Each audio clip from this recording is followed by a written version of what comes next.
Welcome to Spark and Ignite Marketing, the podcast where business brilliance meets marketing mastery. I'm your host, Beverly Cornell, and I'm thrilled to embark on a journey of inspiration and innovation with you.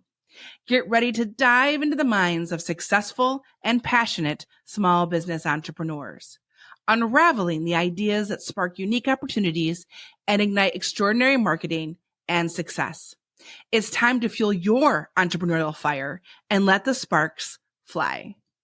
Welcome back to another episode of Spark and Ignite Your Marketing, where we dive deep into the heart of creativity, entrepreneurial spirit, and groundbreaking marketing strategies. I'm your host, Beverly, and today we're tuned into the fascinating story of Frank McGlynn, a maestro in the unique and vibrant world of mobile dueling piano shows.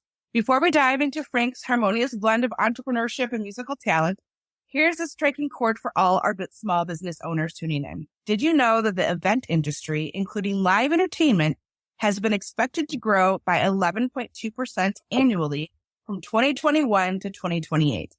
This growth trajectory highlights the increasing demand for unique and immersive experiences, a niche that Frank has masterfully tapped into with his global dueling piano shows. Frank has composed a life and career harmonizing his passion with business acumen. His journey through music education, from piano lessons to mastering the saxophone and percussion, set the stage for a career that transcends traditional music paths, opting out of university to immerse himself in the piano bar scene. Frank eventually orchestrated his business in 2014, bringing a fresh and dynamic twist to live entertainment. So get ready to be inspired by Frank's journey from a music enthusiast to a maestro of entrepreneurial success as he shares his insights on building a unique business, marketing in the entertainment industry, and creating unforgettable experiences for your audience. Welcome. Hello, Aaron. How are you? I'm good. For full disclosure, I'm going to share that you are my husband's cousin. I've known you since about 2012, right? Right after that is when you started your piano business, which is very cool. Yeah, I wasn't booking other entertainers or accepting jobs like as a company. I was mostly just like a freelancer up until 2014. Okay. So let's get in and see where your sparks were and the unique opportunities that you've had. Share a little bit about your journey into entrepreneurship and like how it all began for you. Like, again, out of necessity, I was a full-time piano entertainer working many different avenues, like in a bar, on a cruise ship, doing weddings, also country clubs, golf clubs, outdoor patios, like everything. People were always asking me for cards and for booking information. And a lot of times I didn't have anything. I didn't have a website, a card. I didn't have a whole lot of videos. And I got tired of paying booking agents or other musicians in order to get gigs, to give them part of whatever. Even when they're not there. If somebody wanted to book me, a lot of times I had to go through somebody else or something. It just became like a thing, like I needed to start doing it on my own. Tell us more about what you actually do and then what drives your passion for that business. I'm a full-time piano entertainer. I work primarily in the dueling piano industry, which is where there's two pianos that face each other, and people in the crowd give requests to the piano players for songs, and then also for birthdays and bachelorette parties, like whatever. And then what I do now, especially, is like a private party version of that. I do a lot of weddings, country clubs, backyard parties. Just about anybody that wants doing piano entertainment, I'm your guy. You do a lot of corporate events too for businesses who want to have their Christmas party and things like that too. Yeah, and it comes with the season. So like in Christmas time, we do a lot of Christmas parties. New Year's Eve, summertime, we do a lot of weddings. In the fall, we do a lot of fundraisers. In the spring, a lot of graduation parties. It's a niche market, but there's work like all year round, and more in the summertime because there's outdoor gigs, but it's pretty steady all the way through. How did your passion for music even begin? Like, when did it start? How did it start? Was there a person or a specific spark that was like, I love this, I have to do this? When I was little, when I turned 10, my parents asked me for what I want for my birthday. I asked for a piano, which totally threw them for a loop because neither of my brothers really had any interest in doing anything like that. We got a used piano from somebody my mom worked with, and I started taking lessons. And then once I got to middle school, I started saxophone, percussion. And then once I got to college, I was going for computer science, but I was still playing 3 or 4 nights a week. I was playing saxophone in a band. And then, I don't know, everyone tells me that you can't really do music for a living but you just have to find the right avenue to focus on. And then once you do, as long as you have drive, well, there's tons of work. So didn't you even meet your wife because of your work? Because you were traveling? Yeah. In 2007, I went to the Netherlands. I accepted a contract for 1 year. And then I met Britta while I was there about halfway through my first contract. And then I extended my contract for another year after that first year was over. So I was in the Netherlands for about 2 years. And I met Britta while I was there. That's so cool that through your work, you were able to travel and meet your wife. With your work, what are some of the key lessons do you think you've learned about life and business through, because you've met so many people and been so many places, and I got to believe, what are the lessons that have come from all that? Networking is everything. Like every person you meet it's like a mini audition in a way, whether it's a musician or a club owner or somebody that wants to hire you for their backyard party. You're always auditioning for everybody in the back of your mind. And I learned whatever it is that you do, just do really well and do it so that people want to have you back or they call you again. You have to be so talented because you have to be like an MC. You have to know so many songs to be a dueling piano person. Right. You have to be able to get the crowd going. You have a partner you're working with and playing off of. And sometimes you even have a drummer or somebody else with you. Yeah. So I feel like there's so many variables in what you do. How do you put that together? What's magic in that? That's a big challenge of it too, is when people want to hire you, you have to make sure that all the other musicians are available on the date that they want to have. For example, that's like a trick. It was like coordinating with other musicians' schedules. And the price has got to be right too. If somebody calls you and they want something and they say, this is how much I can afford, then that either limits me or that lets me know, okay, I can't fly somebody in from Las Vegas, for example, if they're just hiring me for a backyard party. If it's a wedding and it's extravagant and they want the best of the best, then I have the freedom to choose a different pool of talent kind of thing. You have to be like a master of everything, I feel like, in your business. And most other small business owners feel that. It's just not so apparent in what they do. So how did you build on those skills? What were some of the experiences that you had that kind of built on all of those skills?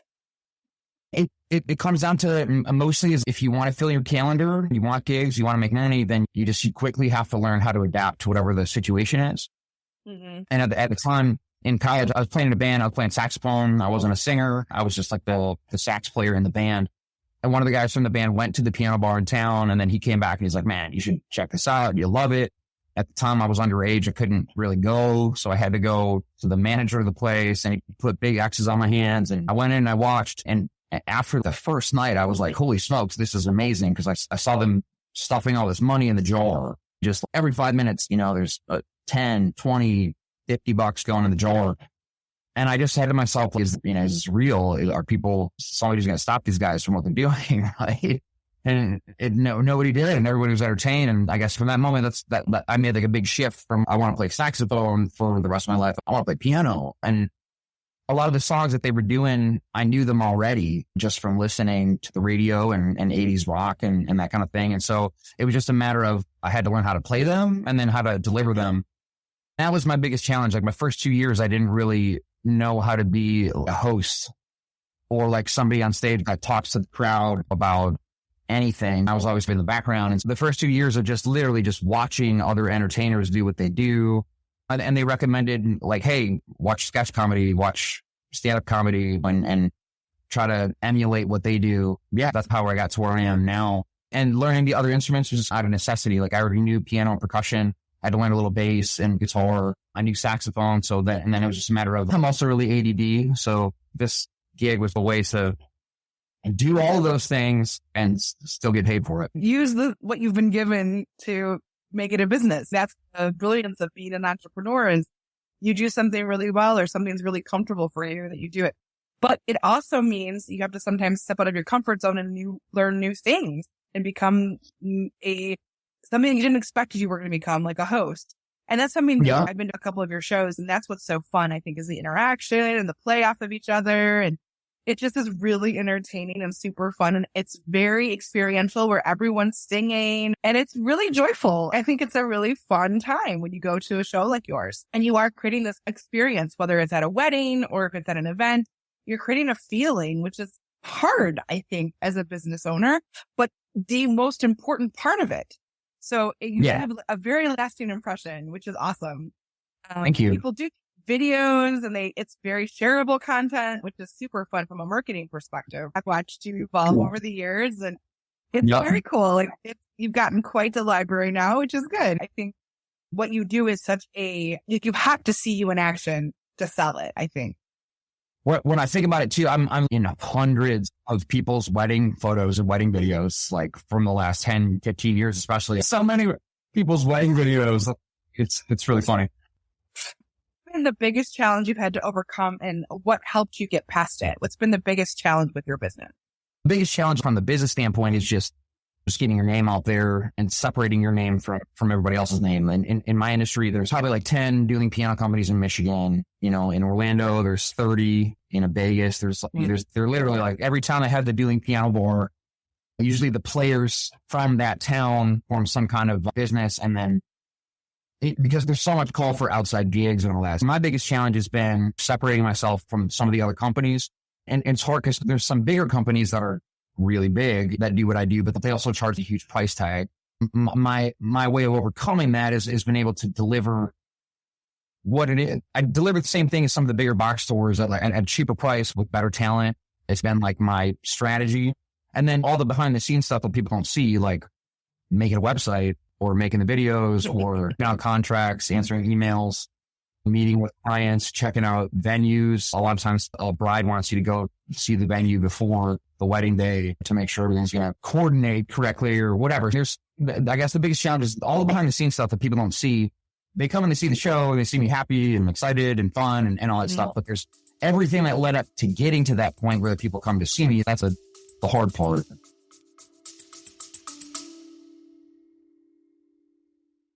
Before we dive back into the inspiring world of Spark and Ignite marketing, let's take a moment to thank the incredible supporters who make this podcast possible. Today's episode is brought to you by BC & Associates Marketing, your go-to partner to help you spark and ignite your marketing. At BC & Associates Marketing, we believe in sparking ideas that lead to unique opportunities, whether you're a small business owner looking to ignite your brand or an entrepreneur seeking marketing mastery. Our team is dedicated to crafting tailored solutions that fuel your growth. From strategic planning to ongoing support, BC & Associates Marketing brings over 25 years of expertise to the table. We're not just marketers, we're your partners in success, committed to sparking innovation and helping your business thrive in the ever-evolving landscape. So if you're ready to take your marketing to the next level, visit bcassociatesmarketing.com. Let's spark extraordinary opportunities together. A big thank you to BC & Associates Marketing for supporting the Spark and Ignite Marketing podcast. Now, let's get back to the show and continue sparking those ideas. There's so much when you have a business that goes on behind the scenes, the operation, the financial, the hiring. I'm sure there's like auditions and all kinds of stuff. There's just so much you have to put into it. I know based on, and if you don't want to talk about it, it's perfectly okay because we're all traumatized by it. But I know COVID hit entertainers really hard. So how did you like work through that and get through that as somebody who does live events with lots of people in very close proximity to each other? Yeah. Actually, when COVID hit, I had 1 week at the second or third week of April where I had 13 weddings cancel all in the same week, which was like unheard of in my industry because nobody ever cancels. Hey, that was hard because you have to, give everybody their deposit back all at the same time. You know what I mean? It's one thing to give a deposit back for one event or something, but when you have that many all at the same time, that became like completely monotonous. And that summer, I think I played maybe 2 gigs that summer. And that's coming off of normally in a year, I do 200 plus shows a year. And I think that year I did maybe 7 shows or something. I did some online streaming stuff. A lot of my friends did that, but there's not really a lot of money in that, especially since there's really no events going on. Nobody's going to stream your show. So I have maybe a 6-month point in there where I worked at Lowe's. Actually, it was like I needed a job, and I mostly out of boredom. I was doing as much as I could do, and I had the kids at home all the time, obviously. But yeah, I reached a point I was like, okay, I need to work doing something. And my dad's a plumbing and heating contractor, so I knew enough about that to get a job at Lowe's. I was there for 6 months during the pandemic. But then at the end of the pandemic, when stuff started to open up, I got a call to play in Florida, and it was a lot of money. And I just went to my boss at Lowe's, and I was like, listen, I'm going to switch back to my other job. And they looked at me like I was crazy, but I was like, see you later. So, and I had a great time working there. They treated me really well, and I made decent money, and the people that I worked with were awesome. And some of them still come out to see my shows and stuff too. So that's cool.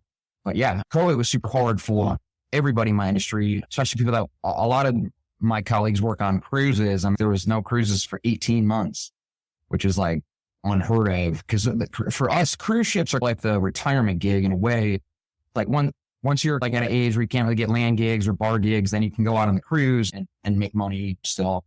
But yeah, so COVID was like complete wipe out of my industry for a period of time. There's nothing. No theater gigs. What was it that brought the business back to life? Because once you I feel like you're stop, you have all that momentum, you have to start over again almost from scratch. Did you have to do that? Did you have to start from scratch and rebuild your business again, almost as if it was new? In some ways, it was a lot of people, when things started to open up, I started getting a lot of calls from people that were like, hey, we had this booked 2 years ago. Can we book it again? There's a gray area of 6 months where people would book something and then they would cancel it because during COVID, anybody could cancel anything and there was no repercussions for it. So that was really hard because there's nothing I could do really. People would just cancel and be like, COVID, and it's okay. But we're coming out of that now. Now it's mid 2022, but building the business back up, I just went back to my roots, which was calling everybody I know that is a musician. That's, hey, I'm available. These are the dates I have open. And you just piece together a schedule and then it backfills itself. It's hard to explain. I'll take a gig 6 months from now and that might be the only one on my calendar, but then stuff will come in between now and then. So sometimes it comes in months in advance and sometimes it comes in 2 days in advance. If I'm on call for a club, for example, there's a club here in Royal Oak, they'll call me any random day that somebody gets sick and say, hey, can you be here at 7? That's slowly from having no gigs during COVID to the end of 2022. I was pretty much back to where I was before COVID and then to Rockstar 2023. So and then I got the feeling like everything's back to normal in terms of the entertainment industry anyway. So what do you think was the spark that, besides the piano, obviously mom and dad getting you the piano, that made you change your mind that you wanted to be your own business owner? Was there that moment? Because you said you watched everything, you were behind the scenes, everyone was taking the money and you were like, wait, was there one moment? Was there a true spark or I'm done. Tomorrow I'm starting my business. This is it. Not necessarily one moment. About for the year leading up to me starting my own business, my mom was really sick. She had early onset dementia and all that kind of thing. And the company that I was working for was based in Rochester, but he's a nationwide booking company. He's doing piano company, but he books nationwide. So a lot of times I was going to Iowa or Minnesota or St. Louis from Michigan. I remember you were always traveling. Yeah. Anytime we came home, you were gone. So it was I was making great money, but I spent 150 days on the road or something. And when my mom got really sick, I turned to that guy and was like, I need to stay home. And he's done, I don't have any gigs for you. And so I guess I'm just going to book my own shows. I already had all the equipment because I had been doing these shows for other companies. So I had the pianos and the sound system and the lights and all that thing. All I didn't have was a website and some promo video. So that was just a matter of filming that really quick and then putting everything up in a hurry. And then it's not like gigs just roll in. It takes a while before people find you or before people will even book you because there's all these other companies online. It's like anything when you go to buy something, you're trying to find the cheapest price or the best quality product for the cheapest price. But at that point I knew it was all right, I don't want to work I don't want to depend on anybody else. For my income, I'll take gigs from other people, but I need to be in control of it so that if somebody is sick or if I want to go to somebody's graduation party, whatever, I can schedule that for myself and not have to feel bad about it. When you work as music all the time, you're working the schedule that everybody else is off. I work every Friday, Saturday. And people that work Monday through Friday, they're off on Friday and Saturday. So stuff comes up. People say, hey, will you come to so-and-so's graduation party, or so-and-so's going to get married, or funeral, or whatever. That's part of it too. Is like my mom passed away that year, and it was like, I didn't want to have to be at the liberty of somebody else to be like, I need to go to my mom's funeral. I can't go to this gig or whatever. I needed to be able to take that situation, because it's not like a normal job where you get PTO or any. There's some days, depending on the gig, you can't just cancel the gig. You have to find somebody to fill in for. That's that out of necessity. And I still deal with those same sort of issues, but at least it's my company, and so I can make the final call as opposed to somebody else delegating like, this is what you got to do. You have a little bit more control in all of that, as much as entrepreneurs can. We have a little bit more control over what happens, and even like our reputation out of that. What does that look like? Which is super important as a small business owner.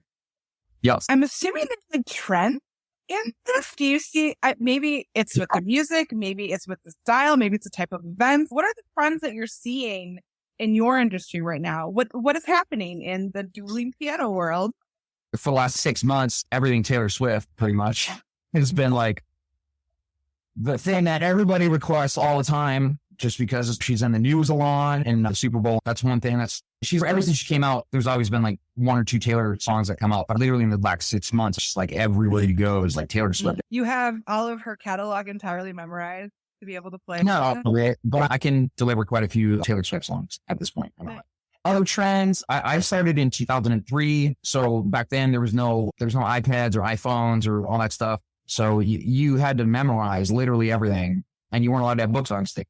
Now, 2024, the trend started right around 2010, 11, that people started bringing iPads. I'm like, I can look up the lyrics for this song. And now it's become like a thing that everybody does all the time.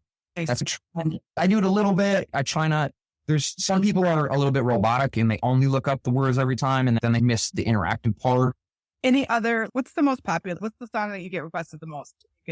I know there's a lot of like classics, like Piano Man and some of that stuff that are super classics, but I'm thinking like of all the ones that I've heard. Don't Stop Believin' comes up all the time. Piano Man.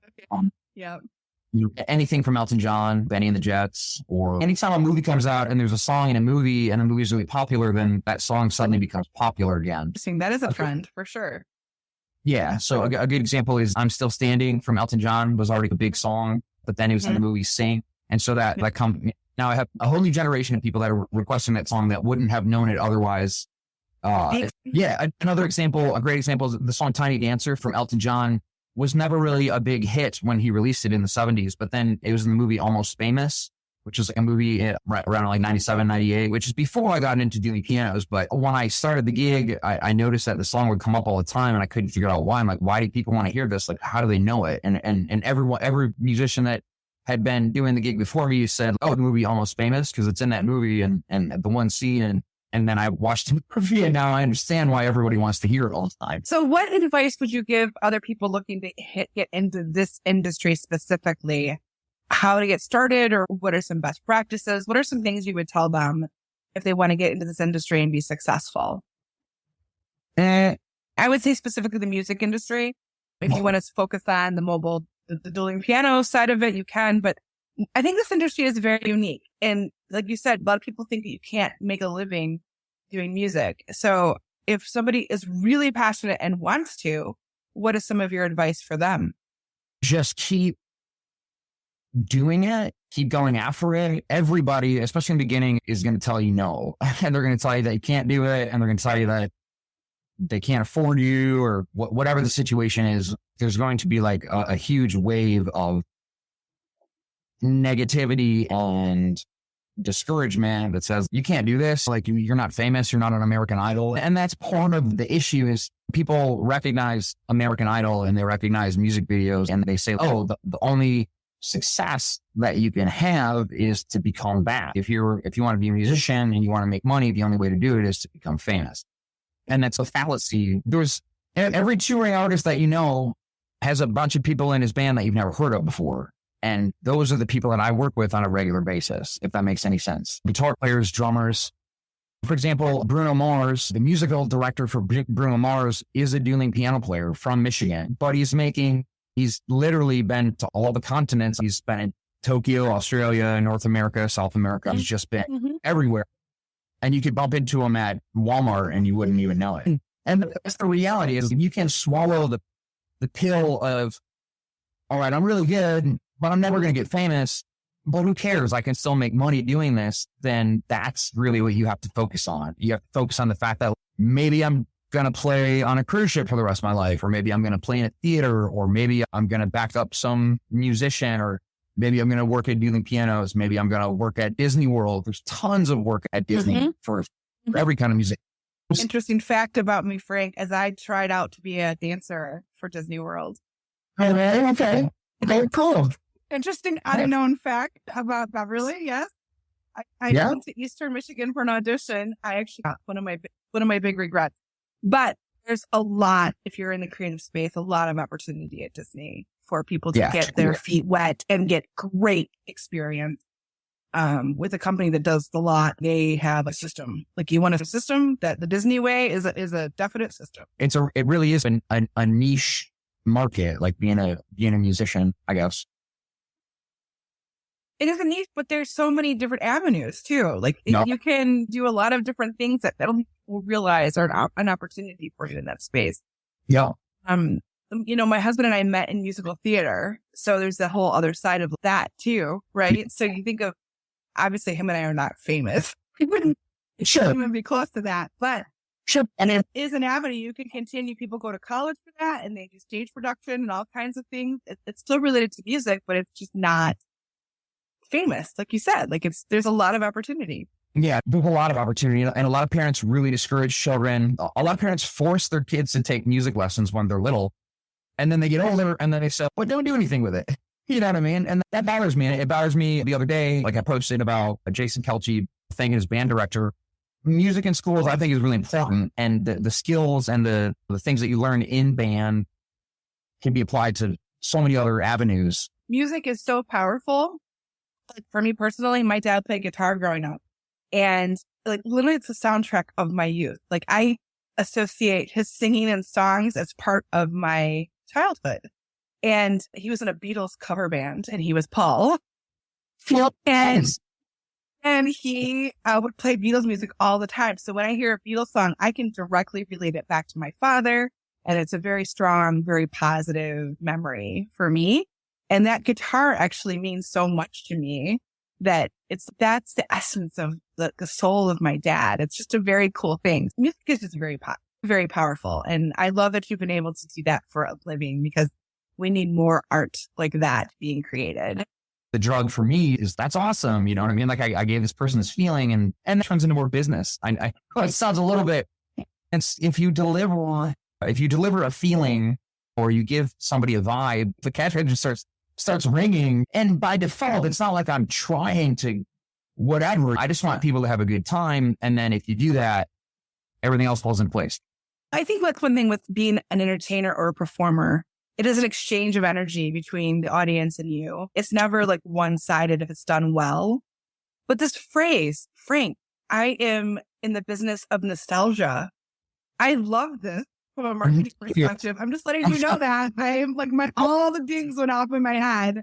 Yeah, super powerful. And we connect music times in our lives, whether it's a song that was popular when we were a senior in high school or we first fell in love, or the song that we first danced to with our husbands at our weddings, or whatever it is. There's a very strong memory connection to music. I work with a candle store and we also sell smells. Like if you smell something, it can take you right back to a person or a place. It's a very strong, vivid memory attachment to it. And this idea of the experience of nostalgia, I'm digging it, Frank. I get leeways right into my marketing questions that I have. Okay. So what has been some of the most effective marketing tactics and approaches you've used to show exactly what you do and how people feel when they come to a show like yours? I mean, in terms of marketing, a big part of it, you helped me about indexing my site. That was number one. That's something that I think a lot of people don't even realize. And funny story, I think you went through the same thing with Amy, and Amy didn't get it until she called me and I tried to explain to her, I'm like, you have to do this in order to get found on Google. It's a thing that people don't realize. Everyone just makes a website and then they're like, okay, I need traffic to my website, but they don't realize like you have to drive your own traffic to your website. So that's been a big one. Facebook. I never really bought into the Facebook marketing thing, but in the last maybe 2-3 years, I started doing it a little bit. You pay $20, you can hit 5,000 people or something. You can really pick your demographic. That's been good. Instagram is also really hot. That seems to be the one that the clients that hire me seems to be their platform of choice that they find me on, which I don't really do a lot of Instagram, but I do a lot of posts where I post something on Facebook and it automatically posts to Instagram as well. You do a lot of videos. And I think that kind of idea of showing people what a show typically looks like. Because if you say, okay, so there's going to be 2 pianos, there's going to be 2 guys, they're going to talk, this is what's going to happen, they're going to play some music, it's by request. That doesn't sound very exciting if you just lay it out. And there's video, it's a whole nother level, right? The power of video is so important for what you do. Yeah. Yeah. And it's capturing the things that happen in the moments. I have tons of video, but if there's so many moments that it's like, God, if I had this moment on video, that would sell the whole thing on its own. So that's one of the biggest challenges is getting good video, either from a client that made a video on their phone, or if I have to, a lot of times I hire somebody, but then you have to pay that person to come to whatever venue or whatever place. And even then, maybe that gig, maybe something goes wrong, or maybe it's a stiff crowd or an older crowd and you want to do all these things and they're not really into it. A lot of people that come to me that want to hire me have seen the concept somewhere before, either in a bar or a wedding or something. And every version's different.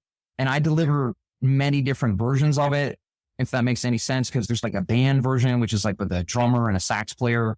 Right. It's like the comedy version, which is more comedy. It's hard to get a video when I'm selling a show. I have to feel out like, okay, where did you see it before?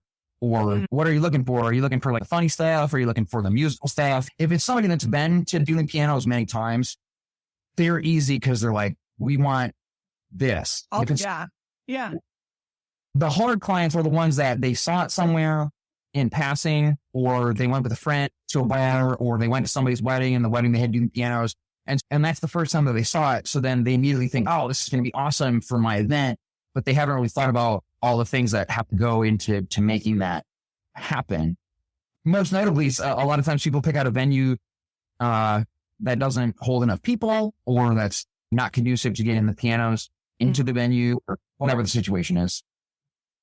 I've tailored the show to whatever they want at the time.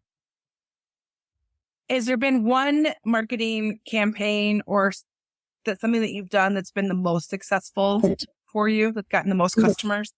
So on my part of our show is like requests, right? So all of my requests that go out, like, and before every show, we put out these pieces of paper that say, do you want to hear a song? Do you want to celebrate someone's birthday? So when you get to the show, those are usually at the tables. And so all of that has my booking information and QR code and stuff on it. People subliminally don't even realize they're doing it sometimes, is they're writing it down, they put it in their purse or whatever, they give it to somebody else, or if there's sometimes I have request slips that are left over at a bar and somebody finds it and they're like, what's doing pianos? So I think my request slips, which are the cheapest part of everything that I spend money on, it probably cost me $10 to print out 100 of them, but they're everywhere. And everybody, in order to request a song, you have to use one. The information's right there in front of your face when you're doing it. Nice. And you're using QR codes. I think that's something our listeners, if you haven't tried that yet, it became very popular during COVID. Yeah. You can customize your QR codes with your colors, put little images in them. We use a QR code generator that's pretty fancy that does all that stuff for our clients. So you can get pretty branded, even with a QR code, to make it easy for people to find you, which is really powerful if you're in a space like that. Where is this guy? I need more information, and be able to look you up quickly. That's great. No need to spell anything. No need to this is my address. This is none of that. It makes it super easy and seamless. And that's the hard part, is every company has the words dueling pianos in their title. So when they'll come to my show and then they'll call it every company thinking it's the same company. So that's the QR code, and that helps people just go directly to your website. It gets them right to you as opposed to having to do any kind of searches and find you. We always talk about marketing like the path of least resistance. You don't want to create any excuse or reason for people to drop off, right, or to get frustrated. Making it as streamlined as possible and getting them to you is huge. I love that. That's a great tip. Okay, so our next segment is the lightning round. Are you ready to be asked rapid fire questions? And, share your favorite tools and insights? Awesome. Okay, so what is your favorite way to connect and network?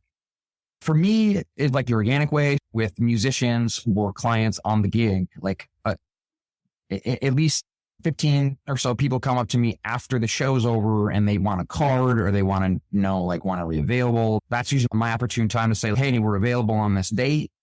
Give me your email address. I can send you a quote or here's a card. And that's also my opportune time to ask the other musicians that are also there with me if they're available on the same date. In terms of like social media or something, I use Facebook primarily. I know it's like old school nowadays. It seems like the messenger function, like everybody in my industry. In terms of musicians, I'll use Facebook Messenger if they need to connect and we don't have their numbers. So that's the best one for me for what I do. What is your favorite business or marketing book? I have a couple of them, but I read The Intelligent Investor from Benjamin Graham. And then another one is called A Random Walk Down Wall Street from Burt Malkiel. These are both, and they're both books about investing, but there's also like a lot of like life lessons. If I apply this to the rest of my life, then I can apply to business or networking or business relationships in general. Okay. If that makes sense. So what is your favorite podcast?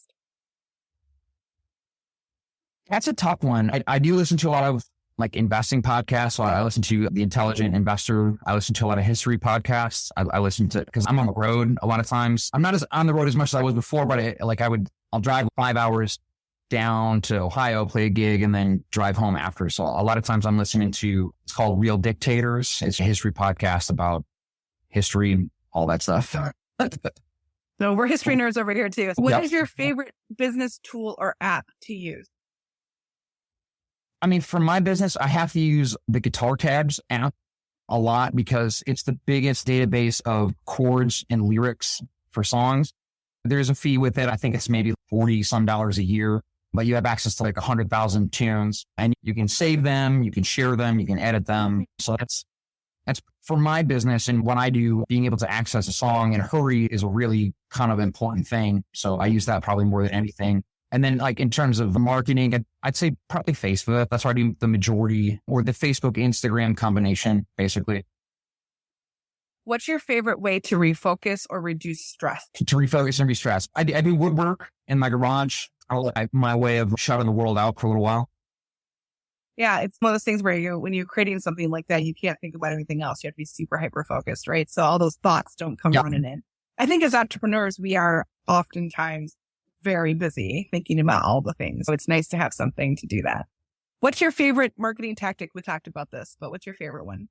Again, the Facebook, Instagram blasts. I have a good video or a good photo and I have a gig coming up and I want a lot of people to be there. I can, like I said, I can pay $50, $100 and hit like 10,000 people or something, you know what I mean? And you can narrow your audience.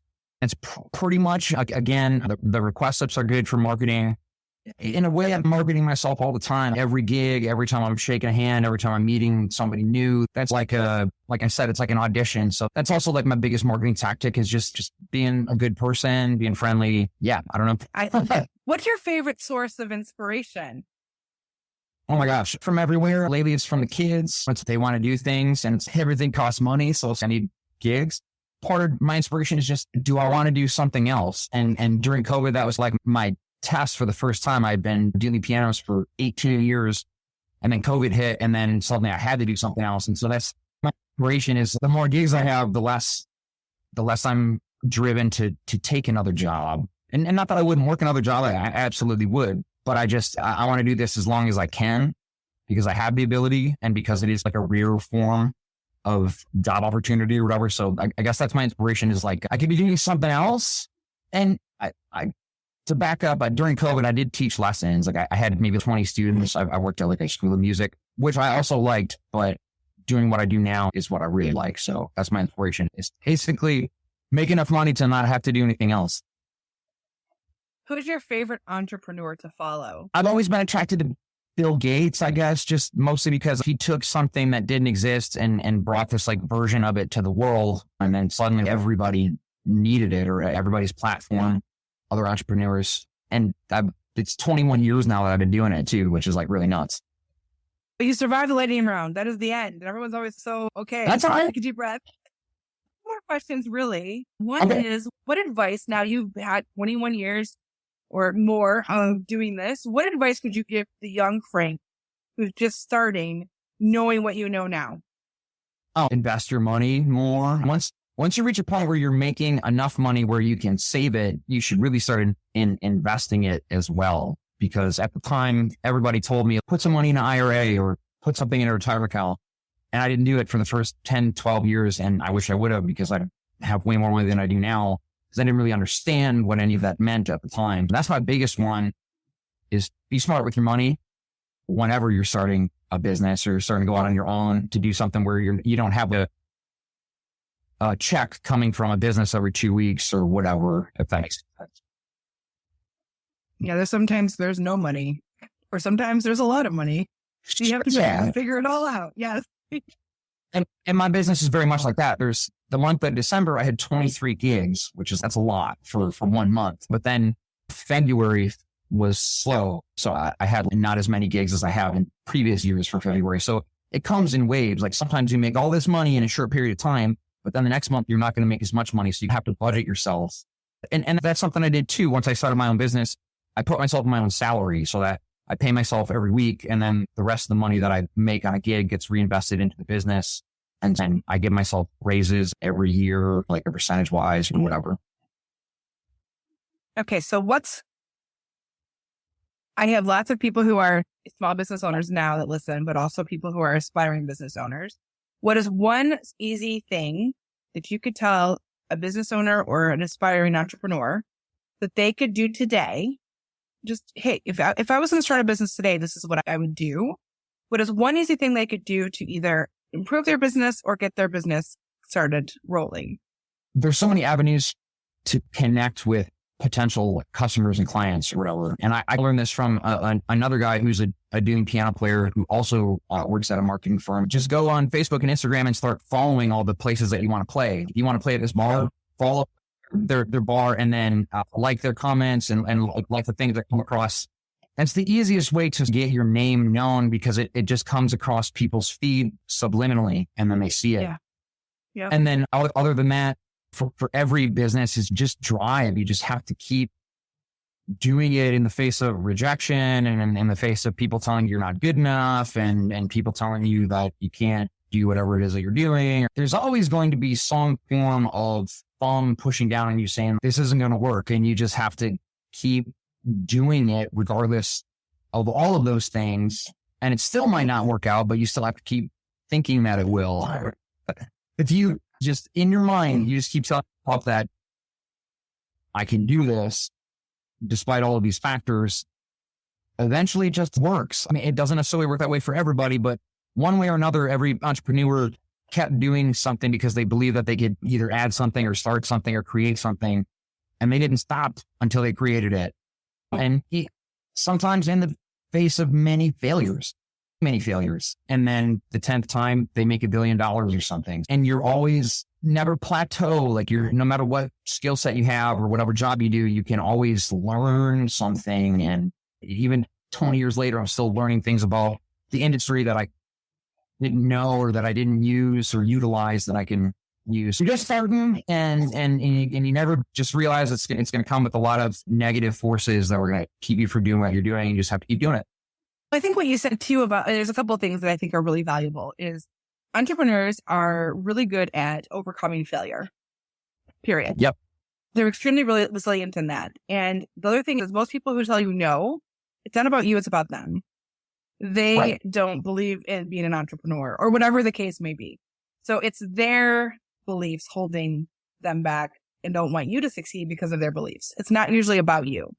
And if you still push through, despite all of that, you know you're made of the good stuff to get you here, like whatever we want to call it, grit or whatever you want to call it.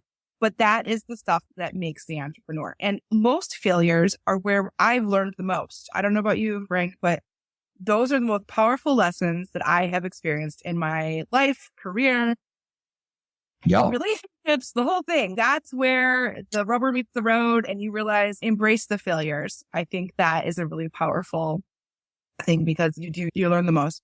And marketing has changed more in the last decade or two than in the previous 100 years. Innovation is key. I would agree with that. All of those things are very good advice.